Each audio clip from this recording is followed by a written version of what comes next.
سامنے بڑھتے ہوئے کیسے دیکھ سکتی تھی جو اس کے جینے کی وجہ تھا؟ محبت چاہے دل میں چھپی ہوئی تھی لیکن اتنی سحر انگیز تھی کہ اس کی نس نس میں سما کر اسے دیوانہ بنا چکی تھی۔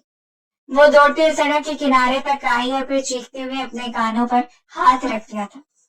میں آپ سے محبت کرتی ہوں عدیل، بے حد محبت کرتی ہوں آپ سے، پلیز۔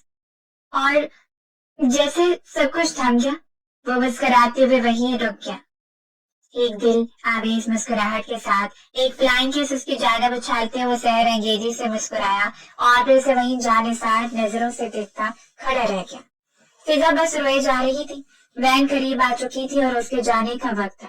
وہ پلٹ کر وین میں بیٹھ گئی، اس کی نظروں میں خوف کی تھی۔ عدیل آج اس کے سامنے ہی قدم اٹھانے جا رہا تھا، اگر اسے کچھ ہو جاتا تو کیا وہ جی پاتے؟ اس کے سامنے وہ شخص دھیان سے ہاتھ دھو بیٹھا اور اس سوچ نے اسے بے حال کر دیا۔ اگلے کتنے ہی دن وہ اس سے خفا رہی اور عدیل اسے مناتا رہا اور بالآخر وہ مان گئی۔ اس روز اس نے مسکراتے ہوئے آگے بڑھ کے اس کے ہاتھ کو تھام لیا تھا۔ مجھے تو مل چکی ہو اور میری زندگی مکمل ہو چکی ہے، دیکھو تو ہم ساتھ کتنے مکمل لگتے ہیں۔ اور وہ بس اسے دیکھتی رہ گئی۔ ہم کبھی ایک ساتھ نہیں رہ سکتے عدیل، ہم سمندر کے دو کنارے ہیں جو ساری زندگی ساتھ بہیں گے، لیکن ایک نہیں ہو سکتے۔ میرے اور آپ کے معیار میں زمین آسمان کا فرق ہے۔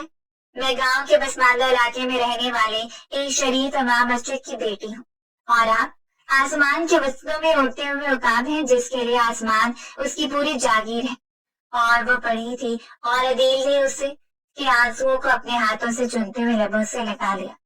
اگر مجھے تمہاری خاطر آسمان کو ٹھکرانا پڑا تو میں نہیں سوچوں گا، بس ٹکرا دوں گا اور زمین کے وسطوں میں تمہارے ساتھ بسیرا کروں گا تاکہ ہم دو جس میں ایک جان ہو کر اپنی محبت کو امر کرتے۔ عدیل نے اسے محبت کے اس مقام پر جا کر کھڑا کیا تھا جہاں سے واپس پلٹنا اس کے بس کی بات نہیں تھی۔ وہ بس منہ سے کہہ دیتی اور عدیل مان لیا کرتا، ہر ہٹ درمی پر، ہر ضد پر، ہر انا کو پس پش ڈال کر جانے کتنی لڑکیاں تھیں جو اس کی قسمت پر رشک زدہ تھی۔ اس کے پہلو میں چلنے والا شخص عدیل خانزادہ تھا، حضرت آنکھوں کا چمکتا ہوا خواب۔ کچھ لوگ رشک زدہ تھے تو کچھ حسد میں مبتلا، محبت نے اسے ایک اونچی مسند پر بٹھا دیا۔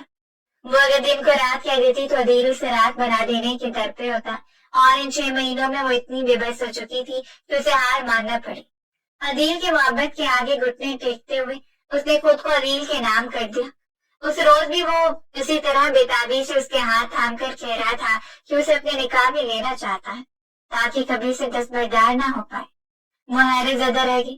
میں بابا کے خلاف جا کر فیصلہ نہیں کر سکتی عدیل نے، اس نے انکار کیا تھا اور عدیل اس کی آنکھوں میں دیکھتا رہا۔ میں اپنی محبت کو نکاح کا درجہ دینا چاہتا ہوں، کیا یہ غلط ہے؟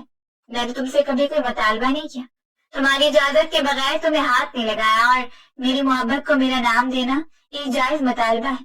میں قسم کھاتا ہوں تمہارے بابا کو منا کر تمہیں اپنے نام کروں گا، پوری عزت و اکرام کے ساتھ، چاہے پھر مجھے جس حد تک جانا پڑے، چاہے مجھے ساری زندگی ان کے قدموں میں ہی کیوں نہ گزارنی پڑے۔ وہ کہہ گیا، وہ سن بیٹھی رہ گئی۔ وہ خوبرو شہزادہ اس کے آگے بچھنے کے لیے تیار تھا، اس کے قدموں کی خاک بن کر اس کے سامنے مہار جا رہا تھا، تو بھلا وہ کیسے انکار کر دیتی؟ وہ راتوں سے مسلسل نہیں سوئی، ایک ایک پل میں وہ یہی سوچتی رہی کہ وہ خود کو عدیل کے نام کر دے یا پھر بابا کے نام کی لاج رکھ لے، اور بالآخر دل و دماغ نے مل کر وہ فیصلہ دل کے حق میں دے دیا، اور اس روز اس نے چپکے سے عدیل کے ساتھ اس کے فلیٹ میں ہی نکاح کر لیا۔ وہ نہیں جانتی تھی اس کا یہ فیصلہ ٹھیک ہے یا غلط، بس اسے اس بات کا یقین تھا کہ عدیل اسے اپنا لے گا، ساری مخالفتوں کو ختم کر دے گا، اور اسے ملیں گے تو وہ ضرور بابا کے سامنے بیٹھ جائے گا اور بابا کو ہار ماننا پڑے گی۔ آخر اس نے بھی تو اپنے دل کو مجبور کر لیا ہے عدیل کو پانے کے لیے۔ بابا اس کے ساتھ نہیں دیں گے، اور رہی بات عابد بھائی کی تو وہ اگر خفا بھی ہو گئے تو اسے خوش دے کر اطمینان زدہ ہو جائیں گے۔ سب کچھ اس کی جانب سے ارینج کیا گیا تھا۔ وہ بس چپ چاپ بیٹھی رہی جب کچھ کاغذات اس کی جانب بڑھائے اور اس نے چپکے سے سائن کر دیا، اپنا نام عدیل کے نام کے ساتھ منسلک کر دیا۔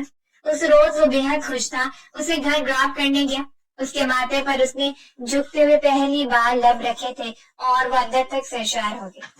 دل میں سارے خدشات جا کی طرح بیٹھ جاتے جب بھی وہ پریشان حال ہوتے تو عدیل کی محبت اس کے لیے بہت بڑا اثر بن جاتی، اور آج تو جو خوشی اسے ملی تھی وہ اس کے لیے کسی معجزے سے کم نہیں تھی۔ اسے یقین تھا عدیل محبت کی اس نشانی کو پا لینے کے بعد اسے اپنے نام سے منسلک کرے گا، اپنی سوسائٹی میں ان سے متعارف کروائے گا اور بابا سے اس کا ہاتھ عزت سے مانگ کر اسے اپنی دنیا میں لے کر جائے گا۔ اس رات بھی عدیل نے کال کی، اس نے بس تھوڑی دیر بات کی تھی اور پھر کہہ دیا کہ وہ سب یوں ہی نہیں آئے گی کیونکہ ماما کی طبیعت ٹھیک نہیں ہے۔ اس جھوٹ بولا تھا، وہ چاہتی تھی کہ وہ خود جا کر عدیل کو سرپرائز دے، وہ اسے دیکھے اور اس کے چہرے کے تاثرات کو جانچے، اور پھر اس کے بعد جب وہ عدیل کو یہ خبر سنائے گی کہ وہ باپ بننے والا ہے۔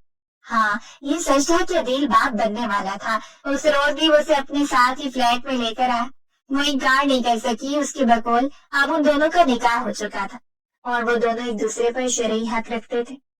ان دونوں کا ایسا کوئی ارادہ نہیں تھا اور نہ ہی اسے عدیل سے کوئی خوف لاحق تھا، لیکن جب اسے اپنے کمرے میں لے کر آیا تو بس ہلکی پھلکی شیرخوانی کرنے لگا اور وہ کسمسا کر دور ہو گئی۔ عدیل، اس نے آنکھیں دکھائی تھی اور عدیل دلکشی سے مسکراتے ہوئے اسے بےتاب نظروں سے دیکھتا رہا۔ تو مجھے میرے جائے تک سے دور نہیں رکھ سکتے؟ میں تم سے محبت کرتا ہوں، تمہارے لیے بےتاب ہوں۔ اس نے ہاتھ بڑھا کر اس کے حجاب کی پن کو کھول دیا۔ اس کے بال پہلی بار عدیل کے سامنے بکھرتے ہوئے اس کی پشت پر گر گئے، دودھ جیسی سفید رنگت میں سرخیاں شامل ہو گئی۔ یہ سب کچھ مجھے اچھا نہیں لگ رہا، دل والے پہلے بابا تو مان جائیں۔ اس نے عدیل کی شرٹ کو مٹھیوں میں دبوچ لیا تھا اور وہ تو اس کی گردن میں منہ دیے بے خود ہو رہا تھا۔ بے خودی میں اس کی گردن کو نشانہ بناتے ہوئے اس کے لبوں پر جھکتا چلا گیا، والہانہ طریقے سے اسے اپنی گرفت میں لیتے ہوئے وہ بےتاب ہو رہا تھا اور وہ اسے بےتاب کہہ رہی تھی، تم بہت خوبصورت ہو، میں سوچ بھی نہیں سکتا تھا کہ تم اتنی خوبصورت ہوگی۔ اس کے سامنے ہمیشہ ڈھکی چھپی رہتی اس روز عدیل اس کی رعنائیوں سے متعارف ہوا تھا، اس کے نشیب و فراز کو محسوس کرتے ہوئے مزید بہک رہا تھا اور وہ بس سرخ ہوتے ہوئے اندیشہ بھری نظروں سے اسے دیکھ کر اس کے سینے میں منہ چھپاتی رہی۔ اسے عدیل میسر تھا، اس کی محبت میسر تھی، وہ اس کے ساتھ وعدہ کرتے ہوئے یقین دلا رہا تھا کہ وہ اس کے بابا کو منا لے گا، ہر ایک کو منا کر اسے اپنی دنیا میں لے کر جائے گا، اور ویسے بھی جو کچھ بھگت رہا تھا وہ کوئی گناہ نہیں، وہ اس کی بدگواہ ہے، اس پر حق رکھتا ہے۔ سو اسے مبتلا گناہ رکھنے سے بہتر ہے کہ اس کے جائز حق سے متعارف ہونے دے، اور نتیجہ اس کے سامنے تھا، وہ ماں بننے والی تھی اور عدیل باپ۔ اب جو کچھ بھی تھا انہیں جلد سے جلد نپٹانا تھا، اگلی صبح وہ دل سے تیار ہے۔ شگفتہ بیگم نے جانچی نظروں سے اسے دیکھا تو اس نے حجاب کو مزید کھینچتے ہوئے اپنے چہرے پر گرا لیا۔ دوست کی برتھ ڈے پارٹی ہے تو یونی میں ہی چھوٹی سی پارٹی کر لیں گے، ایسے میں ساری لڑکیاں سر سنور کر آئیں گی۔ وہ کیسے جان سکتی تھی کہ آج اس کے سر پر جو قیامت ٹوٹنے والی ہے وہ ابھی تک اس سے آشنا نہیں تھی۔ وہ عدیل خانزادہ کو بنا بتائے یونی آگے اور اسے سرپرائز دینے کا ارادہ رکھتی تھی۔ مسکراہٹ اس کے لبوں سے جذب ہو کے رہ گئی تھی، یہ خیال ہی اسے اندر ہی اندر سرشار کر رہا تھا کہ اب وہ مکمل طور پر اس شخص کے نام ہو جائے گی، ان کی زندگی کا نام مکمل حصہ ہمیشہ کے لیے مکمل ہو جائے گا اور وہ ایک دوسرے کے لیے کامل ہو جائیں گے۔ اس نے عدیل خانزادہ کی ڈپارٹمنٹ میں آ کر اس کے حوالے سے پوچھا تھا جب اسے بتایا گیا کہ اپنے دوستوں کے ساتھ کینٹین میں ہے۔ اس وقت وہ عمومی طور پر کینٹین میں نہیں ہوتا تھا، وہ سیدھا کینٹین چلی گئی۔ ایک کونے میں ہی اسے اپنے دوستوں کے حلقے میں بیٹھا ہوا نظر آیا، دروازے کی جانب اس کی پوچھ تھی، وہ آہستگی سے قدم بڑھاتے ہوئے اس کے قریب آئی۔ سب لڑکے کھانے پینے میں مشغول تھے جبکہ وہ ٹیبل پر بیٹھا کسی بات سے ان کو محسوس کرتا ہوا دکھائی دے رہا تھا۔ ارد گرد بہت سے لوگ تھے، شاید کسی نے اسی وجہ سے اسے نوٹس نہیں کیا، اور جب وہ قریب آئی تھی تو ایک پل کے لیے تھم سی گئی۔ فضا کی عقل بھی بالکل تمہاری جیسی ہے، تبھی اس کی سائڈ لے رہے ہو تم دونوں ہی جیسی مڈل کلاس حرکتیں رکھتے ہو۔ وہ اپنا نام سن کر وہیں ساکت رہ گئی، شاید وہ اس کے حوالے سے بات کر رہا تھا۔ جو بھی ہے اب اس مسئلے کو جانے دو، یار تم نے خود اسے پرپوز کیا تھا۔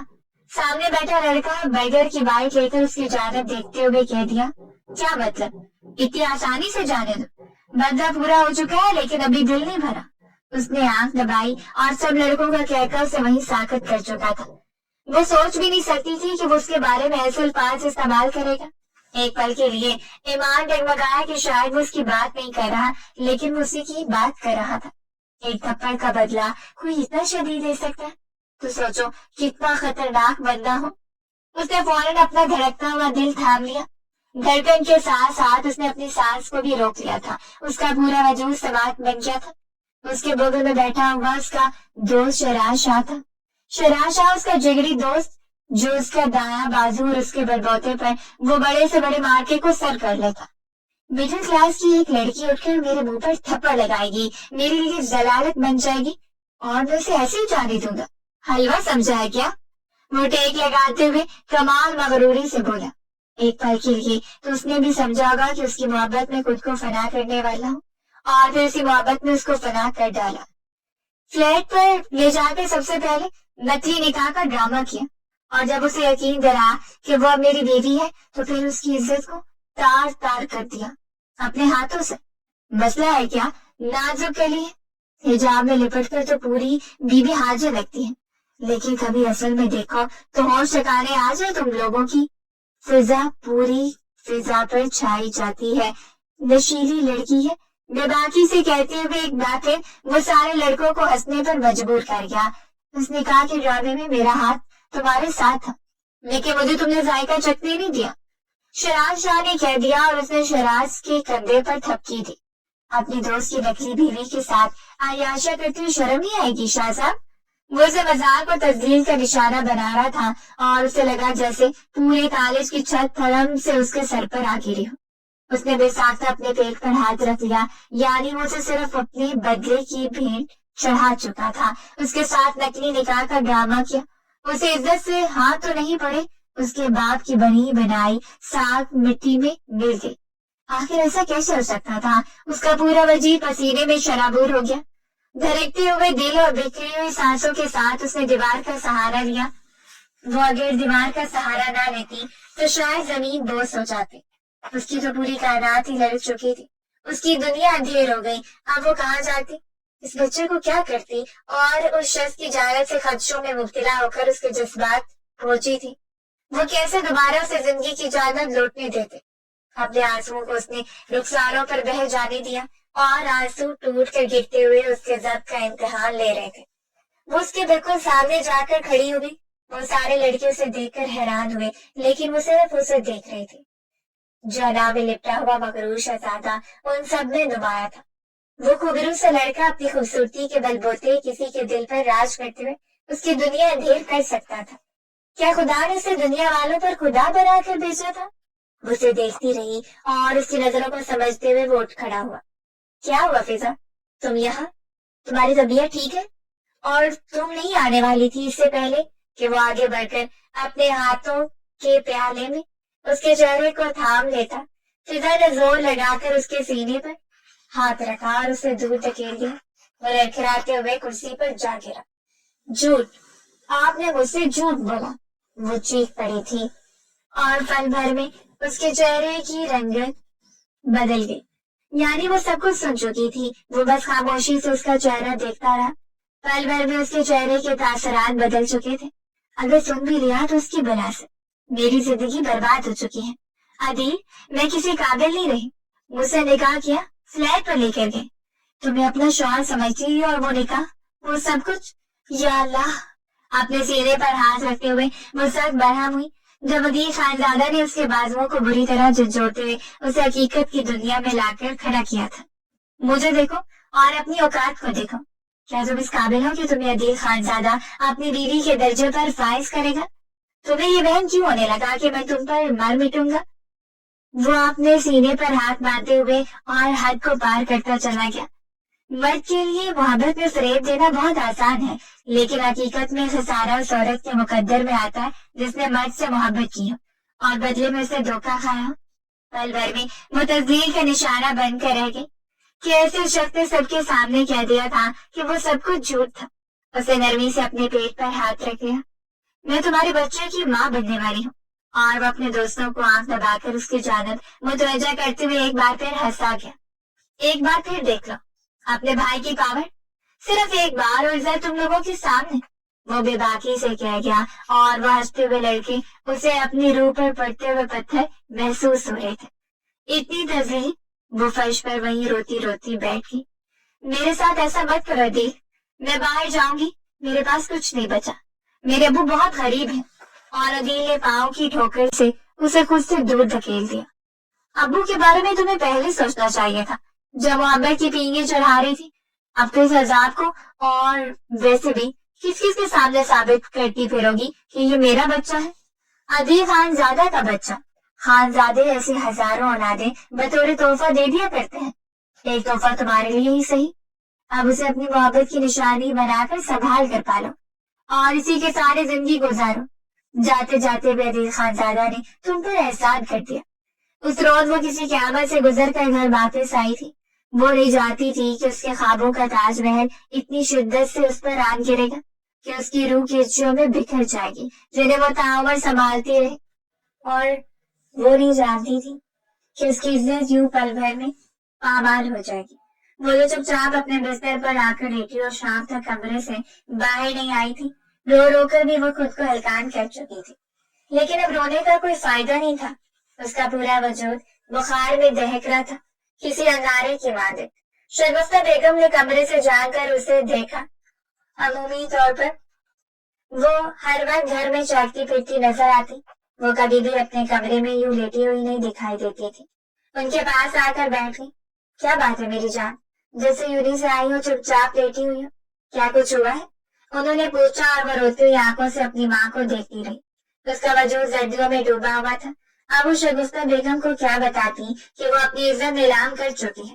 اپنی محبت کا سودا کرتے ہوئے اس نے صرف اپنے لیے رسوائی کو خرید لیا۔ آگے بڑھ کر ان کے سینے پر سر رکھ کر بری طرح سے سسک پڑی اور سب کچھ اس کے سامنے بیان کر دیا تھا۔ چھپانے کے لیے کچھ نہیں تھا، جو بھی سزا اس کے حق میں مقرر کی جاتی وہ مان لیتی، لیکن شگفتہ بیگم تو گویا زلزلوں کی زد میں آ گئی۔ انہوں نے دھکیلتے اس کے منہ پر تھپڑ مارا اور پھر در پہ تھپڑ مارتی چلی گئی۔ اسے بالوں سے جھنجھوڑ کر چہرہ بھی پین ڈالا تھا۔ تو یہ تھا میری تربیت کا صلہ۔ سوچو بوڑھے باپ کے بارے میں، جب وہ یہ خبر سنے گا تو کیا کرے گا؟ ارے گھر میں تمہاری بھابھی ہے جو پہلے ہی مشکوک نظروں سے تمہیں دیکھتی رہتی ہے۔ مجھے بتاؤ کہاں کمی رہ گئی میری تربیت میں جو تمہاری تربیت نہیں کر پائی؟ گھر کی ایک بیٹی تھی، سوچا تھا کہ تعلیم یافتہ ہو جائے گی تو سرجی ہوئی فیملی میں رشتہ کریں گے، عزت بن جائے گی، تمہاری زندگی آسان ہو